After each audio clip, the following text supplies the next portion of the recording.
আজকের ভিডিওটা আমার দিদির বাড়ির রাধাকৃষ্ণ পূজা। এত ভোগ দর্শন আর জীবনের প্রথম অনুভূতি, অনেক অনেক আনন্দ, হাসি, গল্প, মজা সবই রয়েছে এই একটি মাত্র ভিডিওতে। আর দেরি না করে চলুন শুরু করা যাক। সকাল সকাল স্নান সেরে বসে পড়েছি আমি আর মা দুজনে মিলে ঠাকুরের জোগাড় করতে। দিদি চলে গেছে ওদিকে ভোগ তৈরি করতে ঠাকুরের জন্য। কি অপূর্ব সাজিয়েছে না ফুল দিয়ে। ফুলের গয়নাগুলো তো আমার অসাধারণ লেগেছে। নারায়ণকেও প্রথমবার নিজের হাতে সাজানোর সুযোগ পেলাম। এখানে রাধা রানীকে, কৃষ্ণজিকে সবাইকে ফুল দিয়ে সাজিয়েছি। শেষে সাজাচ্ছি আমাদের গনু মহারাজকে। গনু বাবা মাথা থেকে বারবার মুকুটটা ফেলে দিচ্ছিল। কি অপূর্ব লাগছে না দেখতে। আমার তো খুব খুব ভালো লেগেছে এই ফুলের সাজটা। এখানে মোটামুটি সমস্ত জোগাড় আমরা তৈরি করে ফেলেছি ঠাকুরমশাই চলে আসলো বলে।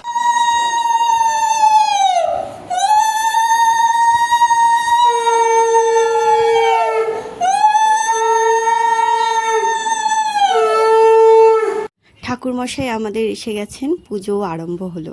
এখানে সিন্নির জন্য প্রস্তুতি হচ্ছে। সিন্নি খেতে যা অপূর্ব লাগে, ঠাকুরের প্রসাদ মানিয়ে কৃষ্ণায় গোবিন্দায় নমো নমঃ। হে কৃষ্ণ করুণা সিন্ধু দীনবন্ধু জগৎপথে গোপেশ গোপিকাকান্ত রাধাকান্ত নমস্তে। মহাদেবের এখানে অভিষেক সম্পন্ন হলো। আর এখানে মাসির থেকে আমি শিখে নিচ্ছি পান কিভাবে মুড়তে হয়। ভোগের থালায় কিন্তু এই পান দিতে হয়, আপনারা যারা জানেন না দেখে নিন। এখানে ভোগের থালাও তৈরি হয়ে গেছে। অনেক কিছু দিদি তৈরি করেছিল। আর এই যে পাথরের থালায় যেটা আছে ওটা কিন্তু স্বয়ং মহাদেবের জন্যই তৈরি করা হয়েছে। কি অপূর্ব লাগছে।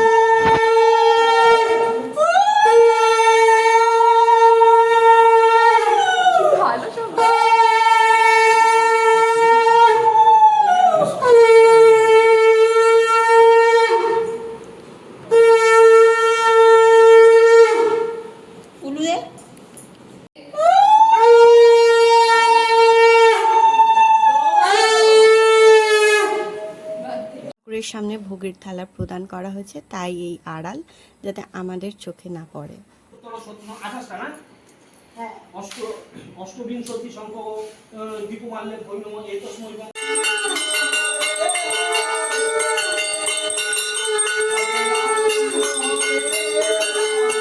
আমি তো সেই সকাল থেকে অপেক্ষা করে বসে আছি এই যজ্ঞ দেখবো বলে। যজ্ঞের আগুনের মতন পজিটিভ আমি আর কোথাও পাইনি।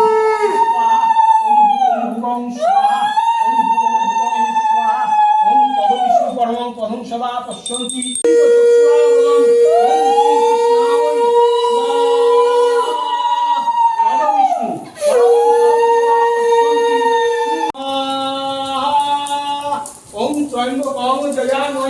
সুগন্ধির পুষ্টিবর্ধনাম উর্বারুকে বন্দনা মৃত্যুমুষ্য অমৃতা ওম শান্তি দিবায়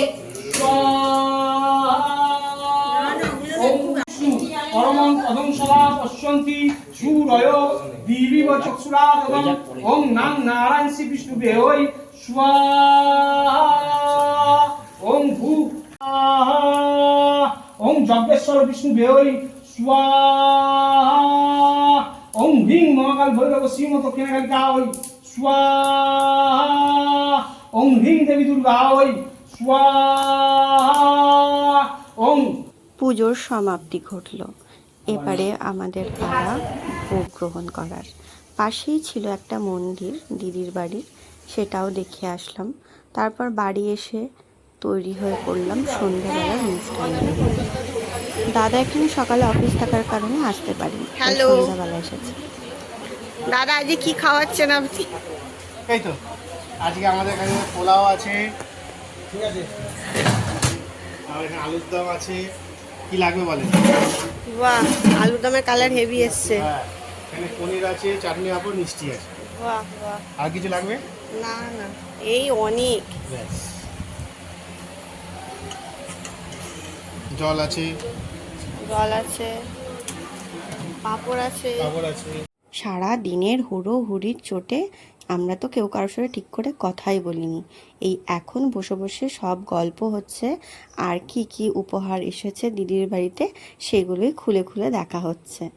আজকের দিনটা খুব তাড়াহুড়োয় কেটেছে, কিন্তু মনে একটা ভীষণ পজিটিভিটি কাজ করছিল। এখানে গিফট খোলা হচ্ছে, যাচ্ছি গিফট খোলা হচ্ছে। হ্যাঁ সত্যি তাই, আজকে তাই মনে হচ্ছে। সব লোকজন বাড়ি চলে গেছে, অনুষ্ঠান পর্ব শেষ। আমার তো এই জায়গাটা থেকে নড়তেই ইচ্ছা করছে না, সেখানেই বসে পড়েছি। আপনাদের কেমন লাগলো আমার ব্লগটা জানাতে একদমই ভুলবেন না। কমেন্ট বক্সটা খোলা রইল আপনাদের জন্য। ফেসবুক থেকে দেখলে ফলো করবেন, আর ইউটিউব থেকে দেখলে সাবস্ক্রাইব করে দেবেন আমার চ্যানেলটা। টাটা।